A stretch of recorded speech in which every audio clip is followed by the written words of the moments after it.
Fall is when most gardeners quietly wreck next spring, and they don't find out until the soil's already lost the argument. I'm walking you through 5 fall garden mistakes that ruin next year's harvest. Number 3 is the fatal one. That single miss can wipe out a season before you plant a seed. We go most common to most expensive. Stay through mistake 3 before you strip beds or load the compost pile. Zones differ. Use this as a weekend field checklist, then match your first frost date. Mistake 1 is the cleanup that feels best and costs you most. First, we have the one that feels the most satisfying and does the most quiet harm. At the end of summer, there's this urge to rip everything out, grab the dead tomato plant by the stem and pull, roots and all. It feels like cleaning, like closure, but here's what's really happening beneath the surface. Those roots you're tearing out, they're a gift. Left in the ground, they break down over winter and feed a whole underground worlds, earthworms, fungi, the microbes that make soil alive. And for beans, peas, and other legumes, those roots are holding pockets of nitrogen, free fertilizer you're literally throwing in the trash. The fix is beautifully simple. Instead of pulling, cut the plant off at the soil line with clean shears. Leave the roots to rest and decompose. Your spring soil will be looser, richer, and more forgiving, and you'll have done less work to get there. Now, let's talk about the mistake that looks like nothing and multiplies into everything. Fall weeds. By now you're tired. The garden's winding down and those few weeds creeping along the edges seem harmless. So you leave them, but there's an old gardener's saying that's stayed true for generations. 1 year's seeding is 7 years weeding. A single pigweed can drop 100,000 seeds. Chickweed, crabgrass. They're racing to set seed before frost, and every seed they scatter now is a weed you'll be fighting on your hands and knees next year, and the one after that. So here's your calm 10-minute ritual. Walk the beds before the first frost and pull anything that's flowering or setting seed. Those first. Don't compost them if they've gone to seed. Bag them and send them out. 10 quiet minutes now saves you 7 springs of struggle. And now we've reached it. Number 3, the fatal one. Because this is the mistake that doesn't just cost you a plant, it can cost you your entire garden next year. Here it is, composting diseased plants. It feels responsible, doesn't it? The tomato plant has spots, the squash leaves are dusted white with mildew. The season's over, so you toss it all on the compost pile to return it to the earth. But here's the real kicker. Blight, powdery mildew, fungal spores, bacterial wilt, these don't die in a backyard compost pile. Most piles never get hot enough to kill them. They survive, they wait, and next spring when you spread that beautiful dark compost across every single bed, you're not feeding your garden. You're infecting it. One diseased plant multiplied across your whole garden in one innocent scoop.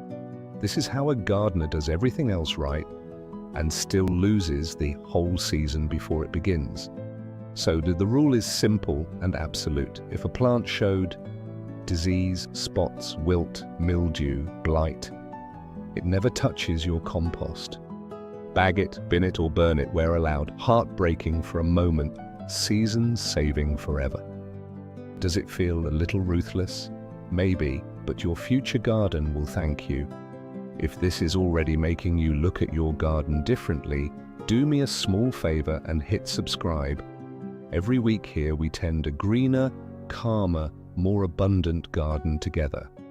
And that free fall reset cheat sheet is waiting in the description. Now, 2 mistakes left and they're easier than you think.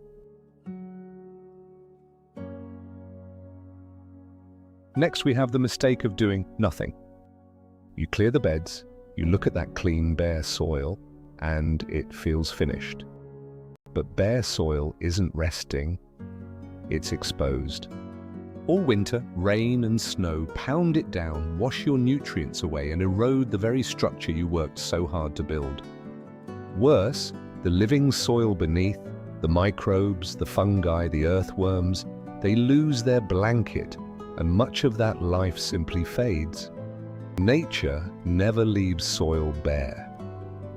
Look at any forest floor, always covered. So cover yours. Two beautiful options: a thick layer of shredded leaves or straw mulch, or a cover crop like crimson clover or winter rye that you sow now and turn in come spring. Either one protects your soil, feeds it, and hands you a warmer, richer bed next year. Think of it as tucking your garden in for the winter.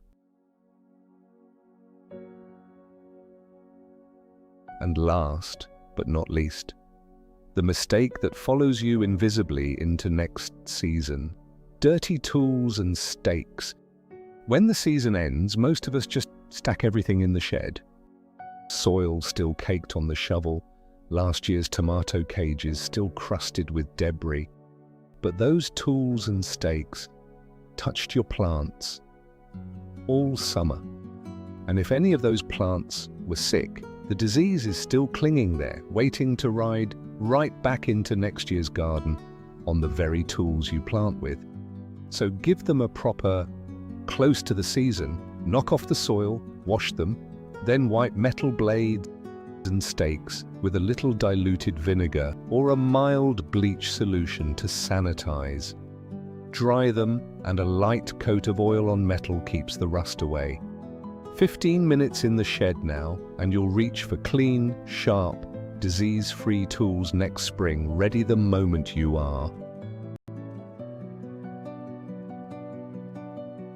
So there you have it, the 5 fall mistakes that quietly decide next year's harvest.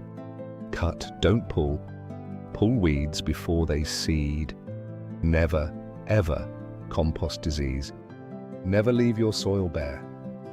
And send the season out with clean tools. None of it is hard, it's just the difference between hoping next year goes well and knowing it will. I've gathered every one of these into a free, printable, full reset cheat sheet. The link's waiting in the description, so you can walk your garden this weekend and check off each one. Which of these 5 surprised you the most? I love hearing from you, so leave a comment below and let me know. And if you'd like more ways to grow a greener, calmer, more abundant garden, check out the videos right here on screen. Until next time, stay positive and keep blooming.